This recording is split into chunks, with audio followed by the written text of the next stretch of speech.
ناظرین کرام السلام علیکم۔ فرقان گوہر آپ کی خدمت میں حاضر ہے۔ میرے ساتھ میرے دوست شبیر رحیم صاحب موجود ہیں۔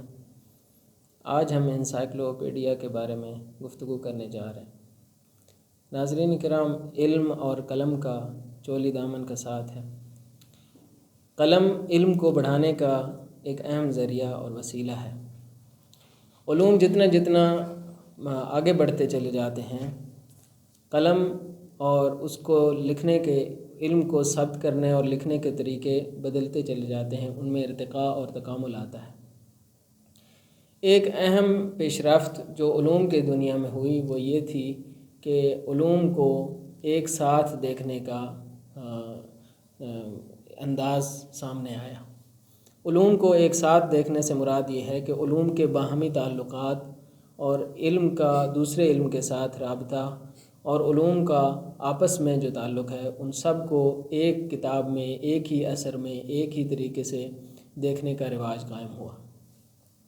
ان سب کو جو نام دیا گیا وہ ہماری دنیا میں دانش نامہ یا دائرۃ المعارف کا نام دیا گیا، اور جدید دنیا میں اسے انسائکلوپیڈیا کہا جاتا ہے۔ اس حوالے سے میرے ساتھ شبیر رحیم صاحب موجود ہیں۔ آج ہم اس موضوع پہ گفتگو کرنے جا رہے ہیں کہ انسائکلوپیڈیا کن خصوصیات کا حامل ہوتا ہے۔ اس سے پہلے ہمیں یہ دیکھنا ہے کہ انسائکلوپیڈیا اس کا پس منظر کیا ہے، کب سے شروع ہوئی یہ کہانی انسائکلوپیڈیا لکھنے کی، اور یہ آج کہاں کھڑی ہے اور کیسے یہاں پہ پہنچی ہے۔ تو ہم یہ جاننے کی کوشش کرتے ہیں، ایک اجمالی طور پر آج ہم یہ جانیں گے کہ انسائکلوپیڈیا کی روایت کیسے چلی اور یہ آج کہاں پہ کھڑی ہے۔ جی شبیر رحیم صاحب، کیا فرماتے ہیں اس حوالے سے؟ جی شکریہ، آپ نے ابتدائی کلمات میں انسائکلوپیڈیا کے حوالے سے بتایا کہ انسائکلوپیڈیا در حقیقت علم کو قید کرنے کا نام ہے۔ قید کرنے سے مراد یہ نہیں ہے کہ آپ نے اس کو جیل میں ڈال دینا ہے، آپ نے اس کو ایک خاص قالب میں ڈال کے، ایک سانچے میں ڈال کے پیش کرنا ہے، جو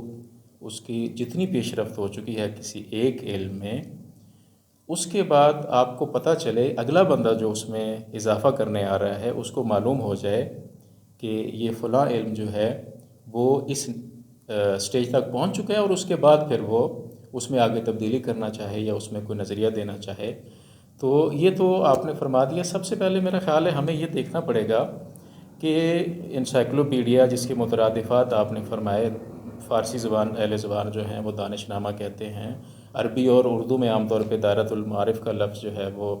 استعمال کیا جاتا ہے، اردو میں انسائکلوپیڈیا بھی بولا جاتا ہے، عربی میں البتہ موسوعہ بھی ایک لفظ موسوعہ بھی ہے۔ تو وہ یہ ان الفاظ کے کیا کیا مثلا خصوصیات ہیں، کون سا درست ہے کون سا، یہ ہم آگے جا کے انشاءاللہ اپنی جو مزید اس موضوع پہ گفتگو کریں گے اس میں جا کے ہم اس کو ہائی لائٹ کرنے کی کوشش کریں گے۔ تو عرض یہ کر رہا تھا کہ سب سے پہلے ہمیں یہ دیکھنا یہ چاہیے کہ اس کا مفہوم کیا ہے، یہ کہاں سے آیا، جیسے آپ نے فرمایا کہ اس کا پس منظر تاریخی، کن لوگوں نے اس پہ کام شروع کیا، کن چیزوں کو دیکھتے ہوئے۔ تو اس میں مفہوم میں ہم دیکھتے ہیں کہ قدیم زمانے میں، قدیم سے مراد ہم چند صدیاں مثلا پیچھے چلے جائیں، تو اس میں یہ ہے کہ انسائکلوپیڈیا جس کو ہم آج انسائکلوپیڈیا کہتے ہیں، یا آپ موسوعہ کوئی بھی وہ مترادف آپ استعمال کر رہے ہیں، ایک موضوع کے متعلق مختلف موضوعات کی جمع آوری کو یا مختلف معلومات کو کے جمع کرنے کو ہم اس کو کہتے تھے موسوعہ یا انسائکلوپیڈیا یا دائرۃ المعارف۔ ٹھیک ہے، ایک یا چند ایک علوم، مثلا آپ دیکھیں کہ فارابی ہمیں مسلمانوں میں وہ پہلے آدمی ہیں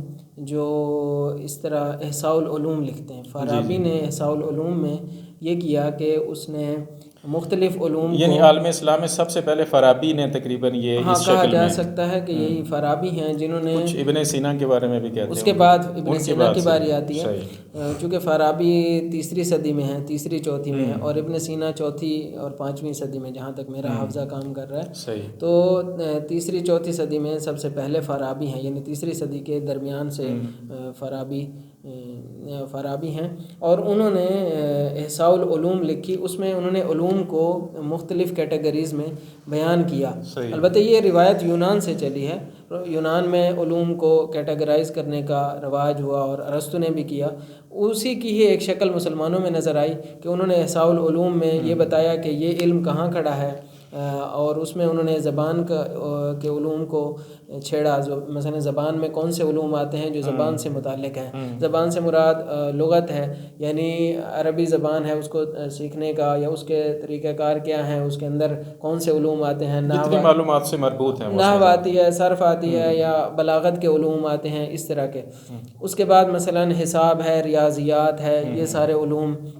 طبیعیات ہے۔ اسی طرح اس نے ایک فصل بنائی جس میں اس نے اخلاق اور سیاست کو رکھا کہ اخلاق میں فردی اخلاق آتا ہے، سیاست میں اجتماعی اخلاق آتا ہے کہ معاشرے کو کیسے چلانا ہے، کن قواعد کے تحت۔ اسے فلسفے میں حکمت عملی بھی کہا جاتا تھا۔ ایک حکمت نظری ہے کہ جس کا تعلق فہم عالم سے ہے، یعنی جہان کو، دنیا کو سمجھنے کا ایک ویو جو آپ کا ہے، اور ایک اس کا عملی نمونہ ہے۔ تو اس کو سب جدا کیا۔ مطلب کہنے کا یہ ہے کہ علوم کی کیٹیگرائزیشن بھی اسی ایک ارتقاء علم کا نتیجہ ہے کہ ہمیں پتہ چل رہا ہے کہ کون سا علم کہاں کھڑا ہے، کون سا علم کس کیٹیگری میں آتا ہے، کون سے علم کو کس لیے استعمال، کس نہج پہ پہنچا ہے، اور کس لیے اس کا استعمال کیا جاتا ہے، کس لیے اسے سیکھا جاتا ہے۔ اس کے بعد پھر ابن سینا ہے کہ جنہوں نے دانش نامہ علائی لکھا، اور دانش نامے کا لفظ بھی اسی میں استعمال کیا سب سے پہلے۔ ہاں، آپ نے بڑے اچھے طریقے سے جو ہے یہ جو قدیم مفہوم ہم نے بیان کیا کہ کسی ایک علم کے بارے معلومات، ایک یا چند علوم کے بارے میں معلومات کو جمع کرنے کو ہم انسائکلوپیڈیا کہہ سکتے ہیں۔ پھر آپ نے اس کی مثالیں بھی، لیکن ایک بات جو آپ نے فرمائی ہے اس میں کچھ محققین اختلاف کرتے ہیں کہ اس کا جو کچھ لوگ جو ہے وہ اس کو یونان تک لے کے جاتے ہیں، وہ شاید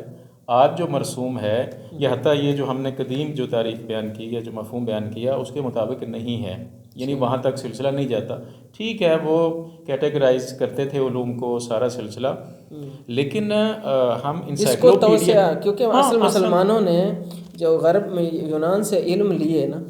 اس کی جو کلیات یا جو اصلی مفاہیم تھے وہ تو اپنی جگہ تھے، لیکن مسلمانوں نے ایک کام کیا، اس کو انہوں نے وسعت دی، اس کو انہوں نے پھیلایا اور اس کے اوپر انہوں نے کام کیا، کیونکہ ایک ماحول بن گیا تھا اور اس فضا میں جو بن چکی تھی، مسلمانوں نے اس کو وسعت بھی دی، اس کو پھیلایا، اس کی شروحات لکھیں۔ اور پھر ایک اور بھی اس میں اضافہ کروں کہ مسلمانوں نے، ایک تو یہ روایت چلتی آئی، غزالی پہ آ کے رکی، تو غزالی نے دوبارہ مسلمانوں کو دینی علوم کی طرف راغب کیا۔ یعنی ایک طرح سے غزالی کو مغربی لوگوں نے بھی یہی کہا ہے، مستشرقین نے بھی کہا ہے کہ غزالی کی جو احیاء علوم الدین ہے، اس کا نام بھی یہی ہے نا، اس نے کہا احیاء علوم الدین، یعنی میں زندہ کرنے جا رہا ہوں دینی علوم، دوبارہ ایک دنیاوی حیثیت میں آ چکے ہیں، دنیاوی وہ اختیار کر چکے ہیں، تو اس کو دینی حساب سے دیکھیں، اور دینی حساب سے اس نے کہا کہ روح علم زندہ ہونی چاہیے، اس لیے اسے ایک تصوف کی آمیختہ شکل بھی کہا جاتا ہے۔ تو غزالی کو تصوف کے احیاء کے لیے ایک نام ہے غزالی کا کہ اس نے احیاء علوم الدین کے ذریعے ایک قسم کا تصوف، اور میں یہ بھی بتاؤں کہ فیض کاشانی نے اسی کی شرح لکھی۔ آپ دیکھیں تقاربات فکری، یعنی جب ذہن مل جاتے ہیں تو پھر یہ مذہب کی دیواریں پھر ادھر کم ہو جاتی ہیں، کیونکہ فیض کاشانی کا ویو بھی ایک عرفانی تھا، عارفانہ تھا، تو انہوں نے المحجۃ البیضاء لکھی۔ المحجۃ البیضاء میں تقریباً یہی کام کیا کہ اس کی شرح لکھی اور اس کو زندہ کیا دوبارہ۔ فقط فرق یہ تھا کہ غزالی جن نظریات کو اہل سنت روایات اور احادیث سے ثابت کر رہے تھے، انہوں نے آ کے وہی چیزیں، وہی نظریات، سیم وہی تھیوریز انہوں نے ائمہ علیہ السلام، اہل بیت علیہ السلام کی احادیث سے ثابت کی۔ بالکل، ہم اگر اس طرف جائیں کہ یہ جو آپ نے چند مثالیں پیش کی کہ انہوں نے کیا کردار کیا، تو ہماری بحث بہت لمبی ہو جائے گی۔ ابھی ہم صرف کھڑے ہیں مفہوم پہ، ہم نے قدیم مفہوم کو، آپ نے مثالیں بیان کی، اس کو واضح کرنے کی کوشش کی کہ قدیم جو انسائکلوپیڈیا کا مفہوم تھا، کسی ایک یا چند علوم کے متعلق معلومات کو اکٹھا کر دینا۔ اچھا، جدید میں جب ہم آتے ہیں تو اس میں ہم دیکھتے ہیں کہ انسائکلوپیڈیا جو ہے یہ ٹوٹلی طور پہ سمجھ لیں کہ یورپ سے آ رہا ہے، ٹھیک ہے؟ یورپ نے اس پہ کام کیا 17ویں اور 18ویں صدی میں، ٹھیک ہے؟ انسائکلوپیڈیا کا لفظ جو ہے وہ عرب دنیا میں آیا، مسلمانوں کے ہاں، اچھا، انسائکلوپیڈیا کا ترجمہ انہوں نے دائرۃ المعارف کیا، ٹھیک ہے، اس میں کچھ کام کیا، وہ اب اس تفصیل کی طرف نہیں جاتے کیونکہ ہم اگلے کسی پروگرام میں جو ہے وہ جتنے بھی عالم اسلام میں یا جہان اسلام میں جتنے بھی انسائکلوپیڈیاز لکھے گئے ہیں ان کا انشاءاللہ ہم جو ہے وہ تعارف کروانے کی کوشش کریں گے۔ جی، اسی میں یہ بھی کہوں کہ مغربی جب ہم کہتے ہیں تو اس سے ہمارا مطلب یہ ہوتا ہے کہ اس سے مراد کیا ہے مغربی، یعنی ہم جب کہتے ہیں کہ یہ جدید ہے، اس میں ہمیں جو فرق نظر آتا ہے وہ یہ ہے کہ ایک تو ان کی روش جدید ہے، یعنی جدید جو مغربی میتھڈز جدید ہیں، میتھڈز ان کے جدید ہیں، طریقہ کار جدید ہے۔ اس میں ایک فرق یہ بھی ہے کہ یہ بہت زیادہ سسٹمیٹک ہیں، جبکہ پرانے زمانے میں ایک آدمی بیٹھ کے اس میں سارے لکھ دیا کرتا تھا۔ یہ جو مثالیں آپ نے ابن سینا خود ایک بندے فارابی، ابن سینا، انہوں نے خود ہی بیٹھ کے لکھا ہے، اور انہوں نے اور بھی کتابیں لکھی ہیں، یعنی فقط یہ نہیں تھا کہ ایک دائرۃ المعارف، یعنی ایک دائرۃ المعارف کے علاوہ بھی بہت کچھ لکھا ہے انہوں نے۔ تو اس کا مطلب یہ ہے کہ وہ دائرۃ المعارف بہت چھوٹے چھوٹے تھے، لیکن آج جدید ایسا دائرۃ المعارف جو لیڈن کا آپ نے کہا مغرب میں جو لکھا گیا اور مسلمانوں میں آیا، تو یہی لیڈن لکھنے والے کتنے لوگ ہیں، یعنی ان کے پاس ایک پوری ٹیم ہے اور وہ ماہرین ہیں، وہ لکھتے ہیں، یا ایران میں جو دائرۃ المعارف لکھے جا رہے ہیں ان کی پوری ٹیمز ہیں، اور ایک ایک مدخل یا ایک ایک مقالے کے اوپر مطلب ایک آدمی کتنا ٹائم لگاتا ہے اس کو۔ بالکل، یعنی جدید اور قدیم میں ہمیں فرق یہ نظر آتا ہے کہ قدیم میں ایک ہی بندہ مختلف علوم پہ یا ایک علم پہ، لیکن اب جو تبدیلی آئی وہی کہ ماہرین سے استفادہ کیا گیا اور علوم پھیل گئے، وسعت علم اتنی زیادہ ہو گئی، علم کو ڈیوائیڈ کر دیا۔ مثلا تاریخ ہے تو تاریخ کے متعلق جو ہے وہ انسائکلوپیڈیا لکھا، اور صرف تاریخ سے مربوط معلومات جو ہیں اس میں آئیں، یا البتہ آج بھی کچھ ایسے آپ کو مل جائیں گے، بلکہ بہت زیادہ آپ کو جو حقیقی جو انسائکلوپیڈیا کی جو صحیح تعریف پورا اترتے ہیں، ممکن ہے کہ آپ کو کم نظر آئیں۔ بہت سے علوم کو ملا کے مثلا وہ انسائکلوپیڈیا میں جو ہے بہت سارے علوم کو جو ہے وہ جگہ دی جاتی ہے، لیکن ایک تیسری شکل بھی ہے، اس میں کوئی معلوم نہیں ہے کہ ایک علم، دو علم، چند علم، اس میں جو ہے ہر موضوع سے متعلق آپ کو جو ہے وہ مل جائے گا۔ اس کا نام بھی وہ تقریباً عام طور پہ انسائکلوپیڈیا ہی رکھتے ہیں، وہ ہم آگے جا کے بتائیں گے کہ وہ انسائکلوپیڈیا کی خصوصیات پہ کیوں پورا نہیں اترتا۔ وہ سمجھ لیں کہ کشکول ہے، آپ اس میں سب کچھ اس کی شاید ایک وجہ یہی ہے کہ انہوں نے یہ سمجھا ہے کہ ہر چیز کو